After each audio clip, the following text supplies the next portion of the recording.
The HOA sent 32 vehicles onto my farm before sunrise, certain they could turn a proposed emergency corridor into their property by force of authority. They never expected my quiet wife to command a state police division, or that she would refuse to use that title to save me. Welcome back.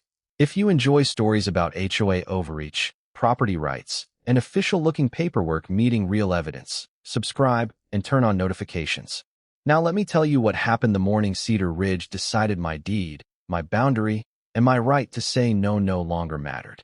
The first thing Meredith Sloan tried to take wasn't my land. It was my right to say no. At 6:11 Saturday morning, I was beside the tractor tightening a hydraulic coupling when diesel engines rolled through the fog beyond the eastern field. One engine, then five, then enough that I stopped counting sounds and started counting headlights. I stood slowly. A convoy turned off the county road toward Warren Family Farm. Pickups, SUVs, contractor trucks, equipment trailers, traffic control vehicles. Amber lights pulsed against the cottonwoods. By the time the last flatbed cleared the county road, I counted 32 vehicles. My name is Caleb Warren. I'm 45 years old, and my family has worked this farm longer than Cedar Ridge Estates has existed on any map. I knew every gate, every drainage swale, every fence corner, and none of those vehicles belonged inside them. The lead SUV crossed my entrance. Behind it came another, then another. Gravel cracked beneath tires as the line pushed onto the farm. Cody Barrett stepped from the machinery shed holding a grease gun. He stared at the headlights. That's a convoy. That's evidence, I said. Keep your phone handy. The lead SUV stopped. Meredith Sloan climbed out wearing a navy coat, polished boots, and the same leather portfolio she carried to every HOA meeting. She looked completely comfortable. That bothered me more than the convoy. Morning, Caleb. Meredith. Workers opened trailer doors. Metal clattered. I saw temporary fencing, orange barriers, steel stakes, clearing tools. One man walked toward my gate chain. I raised my voice. Don't touch that gate. He stopped. Meredith didn't. This operation has been authorized. By whom? Cedar Ridge. That wasn't my question. Her expression tightened. We're restoring established emergency access. Show me the recorded right that lets you restore it. She didn't reach for a deed. She looked past me at the crews. That told me more than an answer would have. I looked past her. More vehicles were arriving. Near the eastern fence, morning light caught the old brass survey cap beside a weathered post. My father had shown it to me at 17. It hadn't moved. Meredith's story had. I pulled out my phone. Record. She noticed immediately. You can film if you want. I do. I positioned myself so Meredith, the workers, and the equipment sat inside the frame. Let's make this clear. She folded her arms. Caleb, we've been through this. Are you personally ordering these crews onto Warren Farm? Several contractors looked toward us. Meredith glanced at them, then back at me. Yes. And you're claiming Cedar Ridge HOA has legal authority to control this strip? She didn't hesitate. The association has legal authority. There it was. Clean enough for a courtroom. I lowered the phone slightly. Behind Meredith, a worker pulled stakes from a truck. Another unloaded temporary fencing. Cody started toward me. I shook my head. No confrontation. No grabbing tools. No standing in front of equipment. Meredith opened her portfolio. You've obstructed this project long enough. This isn't a project. It's emergency infrastructure. It's my farm. Her mouth flattened. Not according to our records. I almost laughed. Inside the farmhouse, Laura was finishing coffee before checking the pasture fence we had repaired the night before. To Meredith, Laura Warren was simply my quiet wife, the woman who carried fence wire, fed the horses, and waved when Cedar Ridge residents drove past. Meredith had no idea Laura had spent more than 20 years with the state police. No idea she now commanded a regional division. And I wasn't going to tell her. Not yet. Because Laura's position didn't decide who owned this ground. The records did. I looked at the convoy spreading across my entrance. Then at Meredith standing there with her leather portfolio, like she had already won. She thought she had brought enough people to overwhelm one farmer. What she had actually brought were witnesses, vehicles, contractors, cameras, and one recorded sentence I intended to make very expensive. The association has legal authority. 4 years earlier, Cedar Ridge Estates was nothing but raw dirt, survey flags, and the constant beep of construction equipment beyond my eastern fence. Warren Family Farm had already been there for generations. The subdivision was the newcomer. I was repairing a disc harrow when a developer named Mark Ellison drove into the yard in a spotless silver pickup. He carried rolled plans under one arm. Caleb Warren? That depends. He smiled. We'd like to discuss purchasing part of your eastern acreage. That got my attention. Mark spread a conceptual site plan across my tailgate. A dashed line cut through roughly 6 acres along the edge of my farm. Secondary emergency access, he said. Possibly a future community entrance. I traced the line.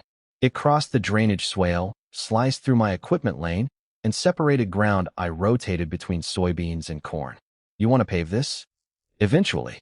No, he blinked. We haven't discussed price. I'm discussing drainage. He started explaining engineering options, retention improvements, culverts, compensation, access accommodations. Good words. None changed where the road would go. 2 weeks later, a formal purchase proposal arrived by certified mail. The number was respectable. I declined it. Mark called once more. I declined again. Then something unusual happened. The developer accepted no. Their engineers redesigned Cedar Ridge. The final plan used another emergency access route on the northern side of the development. County approval followed.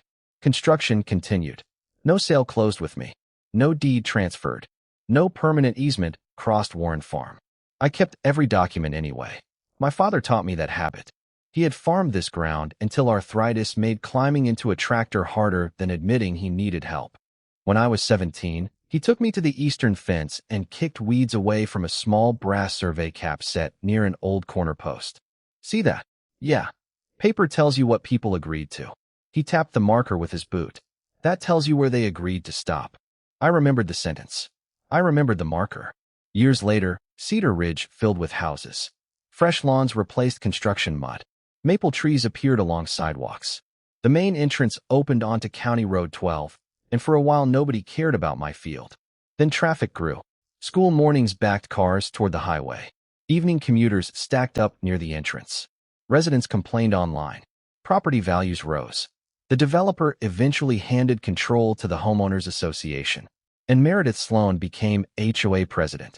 The first time Meredith approached me about the old corridor, she parked outside my eastern gate. That detail seems almost funny now. Back then, she still waited for permission. She wore sunglasses and carried her leather portfolio. I've been reviewing Cedar Ridge's original plans. Sounds exciting. She ignored that. There was supposed to be emergency access through here. Proposed. The plans show it clearly. So does the purchase offer I rejected. She looked across my field. That route would solve our congestion problem. It would create one for me. This is about community safety. It's still my land. Meredith gave me the patient smile people use when they think resistance is temporary. The association may already have rights associated with the original development approval. Then show me. Her smile faded slightly. I pointed toward the brass survey cap visible beside the fence. Until somebody records something saying otherwise, Cedar Ridge stops there. She photographed the field before leaving. 3 months later, an HOA newsletter appeared in my mailbox. Inside was a polished neighborhood map. A pale blue line crossed my eastern acreage. Proposed emergency access. I folded the newsletter and placed it beside the rejected purchase offer. At the time, I wasn't angry. Proposed was accurate. Proposed meant somebody had asked. Proposed meant I had answered. What I didn't understand yet was that Meredith wasn't interested in changing my answer. She was going to change the word. And once proposed became planned, planned became established, and established became theirs, she would start acting as if my family's boundary had moved without the dirt shifting an inch. The first sign Meredith was rewriting history wasn't a letter. It was a sign. I found it on a Tuesday morning beside my eastern fence, planted nearly 15 feet inside Warren Farm. Future Cedar Ridge Emergency Access. White aluminum. Blue lettering. 2 fresh steel posts driven into my soil.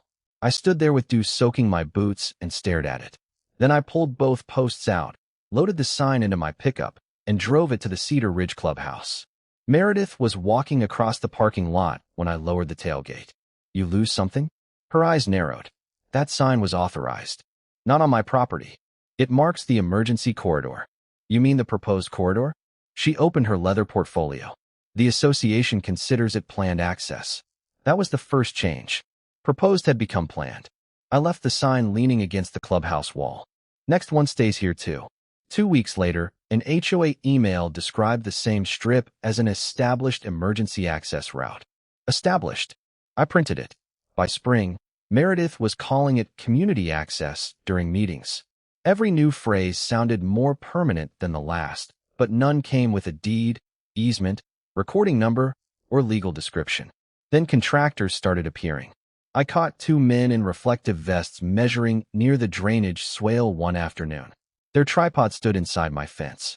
Who hired you? One checked his tablet. Cedar Ridge HOA. Did they tell you this is private property? The men exchanged a look. Apparently not. I walked them back to the gate without raising my voice. That evening, I called Jordan Hayes. Jordan had handled agricultural contracts and boundary disputes long enough to distrust anything described as obvious. He searched county records, recorded plats, easements, development filings, and property transfers. 3 days later, he sat across from me at his office. I can find the original proposal. I have that. I can find the revised subdivision plan. Good. What I can't find is a recorded property right giving Cedar Ridge control over your strip. I leaned back. So Meredith has nothing? Jordan raised one finger. Don't say nothing. Say she hasn't shown us anything legally supporting what she's claiming. That was Jordan, precise even when angry. He sent a cease and desist demanding that Cedar Ridge stop entering, marking, surveying, or representing my acreage as HOA-controlled property without documented authority. Meredith answered 4 days later. Not with a deed. With a map. Glossy paper. Cedar Ridge logo. Streets shaded gray. Common areas green. Across my field ran a thick blue corridor labeled Cedar Ridge Emergency Access. No proposed. No planned. Just theirs. I called Meredith. Where did this map come from? It's an association planning document. Recording number? Silence. Legal description? Caleb, you're focusing on technicalities. I looked through my office window toward the eastern field. No, I'm focusing on ownership. You cannot obstruct community safety indefinitely. And you can't turn my farm into common property with a printer. Her voice sharpened. You're going to make this much harder than necessary. That sentence stayed with me, because I wasn't changing anything. She was. After the call, I placed her glossy map on my desk beside the rejected purchase offer and recorded subdivision plan. 3 versions of the same ground. One showed what the developer once wanted. One showed what was actually approved. And one showed what Meredith wanted people to believe. Before sunset, I walked to the eastern fence. The brass survey cap was still buried beside the old post. Cold metal. Undisturbed soil. I brushed dirt from its surface with my thumb. Meredith could change language in newsletters. She could change colors on maps.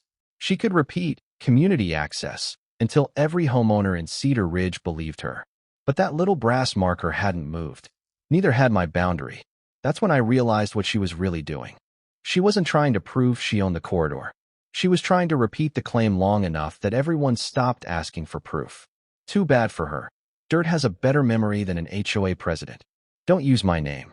Laura said it without looking up. Rain tapped against the mudroom window while she sat on the wooden bench pulling dried grass from the laces of her work boots. I had just finished telling her about Meredith's newest map. You understand she's telling an entire neighborhood that she controls our land? I understand. Laura tugged one boot free. Mud dropped onto the mat. And you still don't want me involved?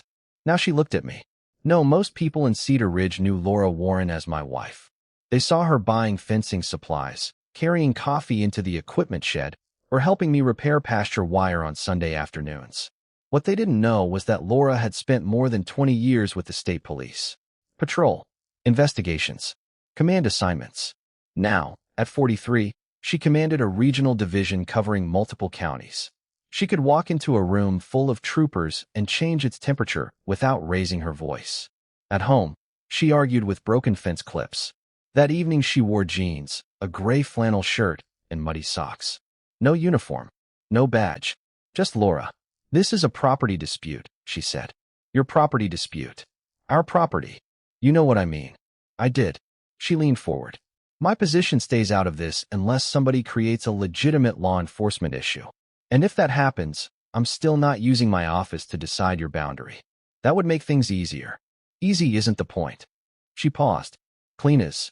That word changed how I handled everything afterward. The next morning, Cody and I mounted 2 additional cameras near the eastern entrance. One faced the gate. Another covered the equipment lane and drainage swale.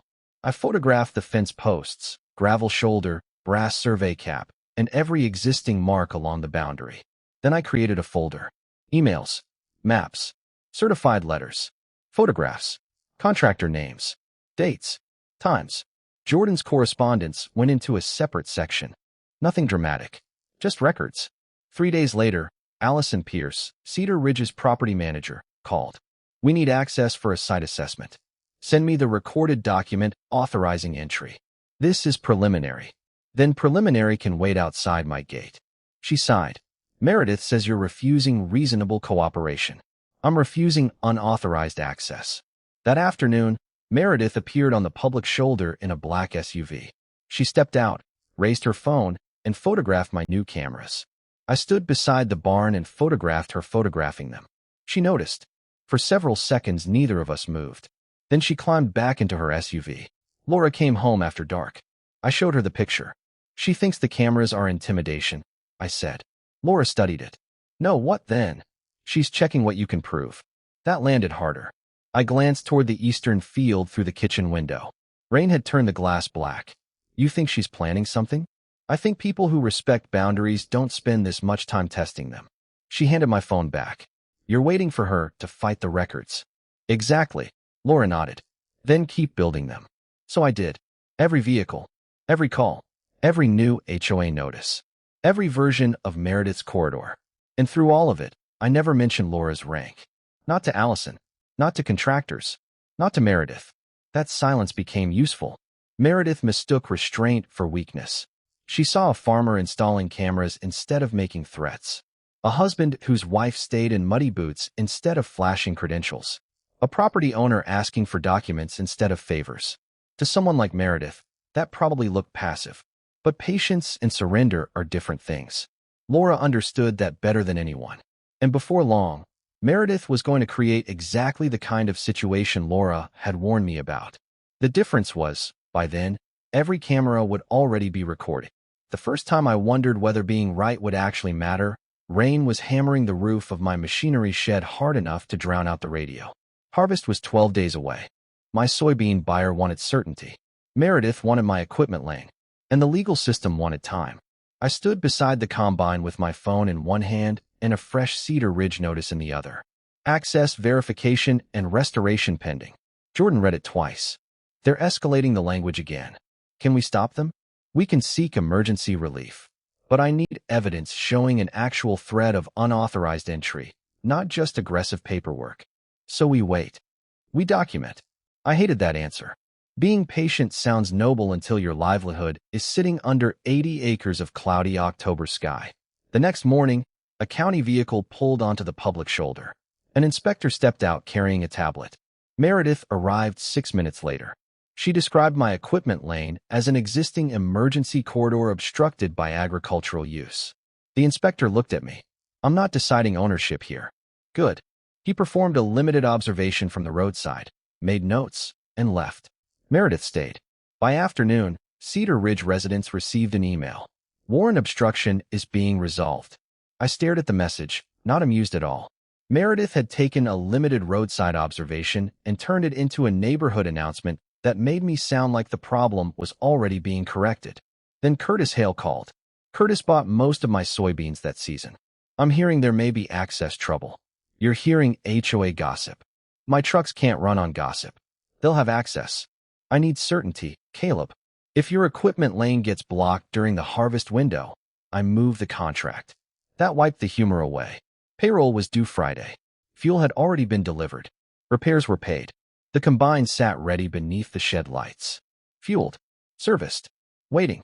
A court ruling months later wouldn't put beans back in the field. Being right at Christmas wouldn't help me in October. That evening, Cody was replacing a loose brace near the eastern fence when he shouted, Caleb. I walked over.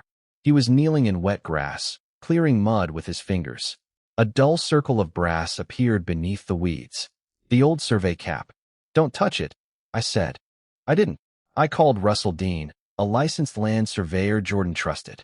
Russell arrived the following morning with equipment, field notes, and the expression of a man who preferred coordinates to conversation. He established control points, checked the recorded plat, then measured the eastern boundary. The brass cap matched. Next, he unfolded an older development drawing. A dashed line crossed my acreage. Proposed emergency access. Russell tapped it. This shows an idea, not ownership, not by itself. He compared it with the final recorded subdivision plan. The corridor was gone. The approved access had been rerouted north. My phone rang. Jordan. His voice sounded different. Sharper. I found the developer file. I stepped away from Russell. What's in it? Your rejected purchase proposal. Preliminary drawings. Correspondence about redesigning the access. Rainwater dripped from the barn gutter behind me. And the rejected offer matters more than I thought. I looked toward Cedar Ridge. Meredith's blue corridor existed on newsletters, notices, and polished maps. But beneath my boot was a survey marker that had been there long before her presidency. Jordan continued. The offer proves the developer knew it needed your consent. The revised filing proves that when you said no, they redesigned the project. Meredith isn't relying on some forgotten right. She's relying on a version of the story that stops before the redesign. For nearly a month, Meredith had made the ground feel like it was shifting under me. Now it stopped. I still had 12 days. I still had a buyer threatening to walk. But for the first time, we weren't just defending my boundary. We were about to find out exactly how Meredith had convinced herself she could cross it. Jordan called me at 7:18 Wednesday morning. Caleb, Meredith has a problem. I was standing beside the grain bins with coffee cooling in my hand. What kind? The kind she created in writing. 40 minutes later, I was in Jordan's office staring at the developer file spread across his conference table. The first document was the preliminary plat. There it was.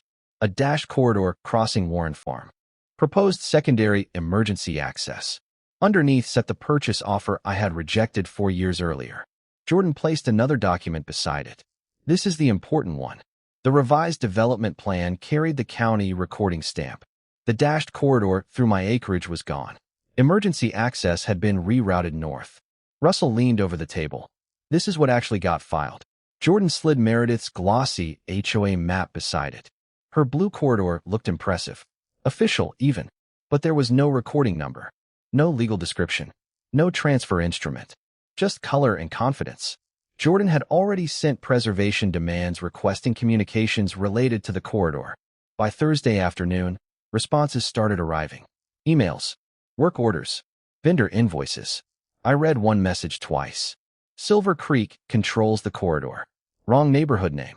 Meredith had copied the instruction from another association template before correcting the name in later emails. That single mistake was useful. It showed how casually she had turned a legal conclusion into boilerplate. Jordan almost smiled. Authority by copy and paste. The next email wasn't funny. Cedar Ridge controls the corridor. Property owner may object. Proceed under HOA authorization. I felt my jaw tighten. She knew I objected. She documented that she knew. More records followed. Clearing, fencing, traffic control, equipment mobilization, private security, towing support. Meredith wasn't preparing another meeting. She was preparing an operation. Then Jordan opened the final email. Subject line, full mobilization, Saturday, 5:45 a.m. The room went quiet. Saturday was 4 days away. They're planning to enter, I said. That's how I read it. Can we get an order before then? I'm filing today. That wasn't my question. Jordan looked at me. No guarantee. There it was again. Time. The one thing Meredith seemed to understand better than anyone. She didn't need to prove ownership if she could create a road before anyone stopped her. By late afternoon, Russell was back at the farm establishing temporary survey flags along the recorded boundary. I photographed everyone.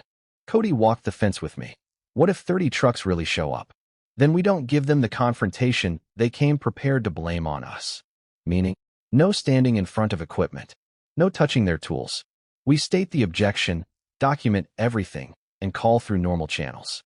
I checked the gate camera. Red light. Recording. That evening, Laura stood beside the kitchen counter reading Meredith's email. She had changed out of work clothes, but dried mud still marked the edge of one boot. Full mobilization, she said. Sounds dramatic. It sounds intentional. I waited. She knew what I was thinking. No, Caleb. I didn't ask. You were about to. She handed the page back. My position stays out. Even Saturday? If there's a legitimate law enforcement issue, you call like anyone else. I will not direct the response. I nodded. Clean. Exactly. Friday afternoon, Jordan confirmed the emergency filing had been submitted. No order yet. Curtis called again. Harvest still Monday. That's the plan. I need those trucks moving. They'll move. I hoped I sounded more certain than I felt. That night, I walked to the eastern fence alone. The air smelled like damp soil and cut grass. I crouched beside the brass survey cap and touched its cold surface. Across the darkness, Cedar Ridge porch lights glowed in neat rows. Behind me, the camera's red indicator blinked. Meredith had contractors, invoices, security, equipment, and a Saturday schedule. I had a recorded boundary, a paper trail, and 4 years of documents proving exactly what she didn't own. At 5:45 the next morning, I wouldn't need to stop her from making a mistake. I just needed to make sure every camera was awake when she made it. At 6:11 Saturday morning, the first contractor reached for my gate chain. Leave it. My voice carried farther than I expected. The man froze. Behind him, diesel engines idled across the gravel, amber lights flashing through the mist. Meredith stood beside her SUV with that leather portfolio tucked beneath one arm. I raised my phone. Recording. Meredith, are you personally directing these crews onto Warren Farm? She looked straight at the camera. Yes. Without my consent. You've been notified. Cedar Ridge has authority over this corridor. A contractor supervisor shifted beside her. I kept my voice level. The ownership is disputed. There is no recorded transfer or easement giving Cedar Ridge this land. My attorney has filed for emergency relief. Meredith barely glanced at him. Proceed. That one word changed the mood. A crew unloaded temporary fencing. Another moved toward the eastern boundary. One supervisor looked from Meredith to my posted notice and quietly asked, "You're saying the access rights are recorded?" "They are," Meredith said. He didn't look convinced. Nobody looked as confident as Meredith anymore. I called Jordan. Then I called through the normal law enforcement channel and reported exactly what was happening. No favors. No names. No shortcuts. Cody came from the machinery shed. Want me at the gate? No. Stay clear of equipment. One worker started removing a fence section. I documented it. Meredith noticed my camera following every movement. You're making this unnecessarily difficult. No, I'm making it visible. The farmhouse door opened. Laura walked toward us wearing jeans, a gray work jacket, and the same muddy boots she had worn fixing pasture wire. Meredith turned. "Mrs. Warren, you should probably stay away from the work area." Laura stopped beside me. "This is my home. This is an HOA matter."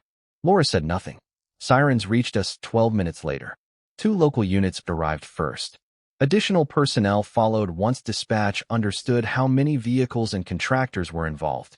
The supervising officer separated everyone and began asking questions. Meredith immediately opened her portfolio. "We're restoring established emergency access." I handed over Jordan's contact information.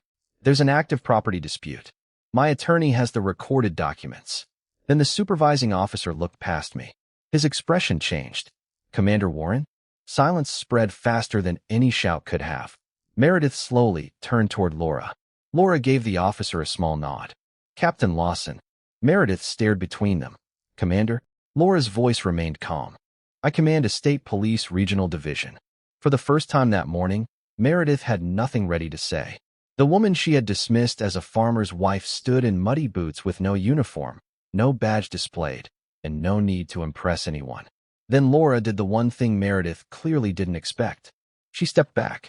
"This is my family's property," she told Lawson. "I have a personal connection and a conflict. I'm not directing enforcement, interpreting the property documents, or making decisions here. Handle it independently and document my conflict." Lawson nodded. "Understood." Meredith's face tightened. Jordan's truck appeared at the entrance minutes later, Russell behind him. Jordan carried a document case. Russell carried the survey. No dramatic speeches. Just paper. Jordan opened the recorded plat across the hood of his truck. "The HOA map isn't a recorded instrument." Russell pointed toward the temporary flags, then the old brass survey cap beside the fence. "That's the established boundary control." One contractor supervisor looked at Meredith. You told us the HOA had secured the access rights. Meredith gripped her portfolio tighter. They have. Jordan turned a page. Then show us the recorded instrument. She couldn't. That was the moment the convoy stopped looking powerful. Engines still rumbled. Amber lights still flashed. Equipment still filled my entrance. But nobody moved forward. Meredith had finally learned who Laura was. The irony was that Laura's title wasn't what trapped her. Meredith's own words had done that. Her orders, her emails, her map, her convoy. And now, surrounded by witnesses, she was about to discover the difference between looking official and having authority. By 8:03, the convoy had started leaving. Not because Laura ordered anyone off my farm. She never did. Jordan stood at the hood of his truck and arranged the documents in a straight line while Captain Lawson listened. Recorded plat. Revised development plan. Rejected purchase offer. Current survey. No deed transferring my acreage. No recorded easement giving Cedar Ridge control over it. Then Jordan placed Meredith's email beside everything else. Property owner may object. Proceed under HOA authorization. Lawson read it. You knew Mr. Warren disputed the association's claim? Meredith tightened her grip on the leather portfolio. He has resisted necessary community infrastructure for months. That wasn't my question. Her eyes moved toward Laura. Laura remained several yards away beside the farmhouse drive. Arms relaxed. Muddy boots. Silent. Meredith couldn't use her as an excuse. Russell unfolded the survey. The recorded boundary follows these control points. He indicated the temporary flags, then pointed toward the brass cap near the old fence. The proposed corridor crosses Warren property. Meredith pulled out her color map. This is our official plan. Jordan looked at it. Official to whom? One contractor supervisor stepped closer. We were told the HOA had secured access rights. Another nodded. That's what our work order says. Meredith opened her mouth. Jordan beat her to it. Then provide the recording number. Nothing. The engine seemed louder during that silence. Lawson finally spoke. Nobody here is adjudicating final title on the side of a road. But there's an active dispute. Recorded documents contradict the authority being claimed, and the property owner has expressly denied consent. He looked toward the contractors. There is no basis here for continuing forced work while that dispute remains unresolved. That was enough. A loader shut down. Then another engine. Workers began carrying fencing back toward trailers. Steel clanged against steel. The same equipment that had arrived like an invasion was being strapped down piece by piece. Meredith stood in the middle of it, holding her portfolio. By 8:47, the last contractor truck cleared my gate. The consequences took longer. Jordan obtained additional HOA records during the following weeks. Invoices showed thousands authorized for mobilization, clearing, security, and traffic control. Board minutes showed Meredith repeatedly describing the corridor as established even after receiving our cease and desist. Several board members said they had voted for spending because they believed legal access had already been secured. Once they saw the rejected purchase offer, the revised recorded plan, and Meredith's vendor instructions, that defense became impossible to maintain. The HOA attorney suspended every corridor-related action pending review. The board then removed Meredith from her officer position under its procedures. 9 days later, she resigned from the board entirely. There were no handcuffs, no theatrical arrest, no favor from Laura. That mattered to me. Cedar Ridge eventually settled the documented fence damage, survey expenses, and direct costs caused by the unauthorized operation.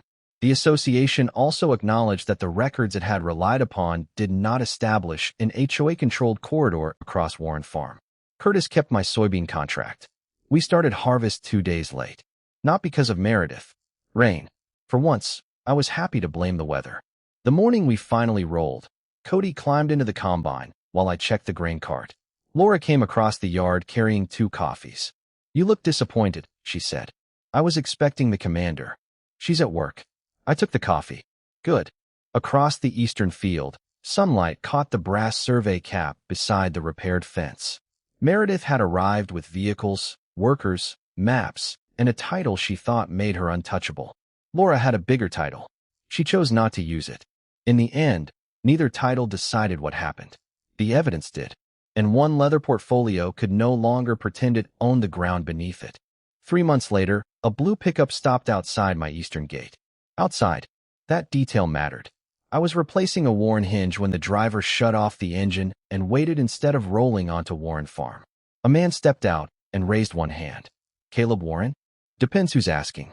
He smiled. Daniel Mercer. Cedar Ridge Board President.